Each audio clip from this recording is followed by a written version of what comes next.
ফরিদপুর ৪ আসনে জাতীয় পার্টি মনোনীত এমপি প্রার্থী মুফতি রায়হান জামিলের নির্বাচনী প্রচারণায় যুক্ত হয়েছে ব্যতিক্রমী ধর্মী ও অভিনব উদ্যোগ।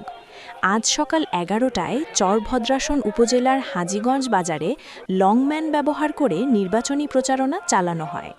এ সময় মুফতি রায়হান জামিল ও তার সমর্থকদের সঙ্গে একজন লংম্যান লাঙল প্রতীকের পক্ষে প্রচারণায় অংশ নেন। অভিনব এই প্রচারণা দেখতে বাজারে উপস্থিত সাধারণ মানুষের মধ্যে ব্যাপক আগ্রহ ও কৌতূহল সৃষ্টি হয়। এ বিষয়ে মুফতি রায়হান জামিল বলেন, আমরা শান্তিপূর্ণ, সৃজনশীল ও জনবান্ধব নির্বাচনী প্রচারণায় বিশ্বাস করি। মানুষের মুখে হাসি ফোটানো এবং নির্বাচনে আনন্দময় ও উৎসবমুখর পরিবেশ তৈরি করতেই এই ব্যতিক্রমীধর্মী আয়োজন করা হয়েছে।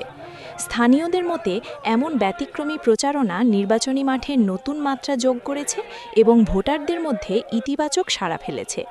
উল্লেখ্য, জাপা প্রার্থী মুফতি রায়হান জামিল শুরু থেকেই ব্যতিক্রমী ও শান্তিপূর্ণ কর্মসূচির মাধ্যমে সাধারণ মানুষের দৃষ্টি আকর্ষণ করে আসছেন।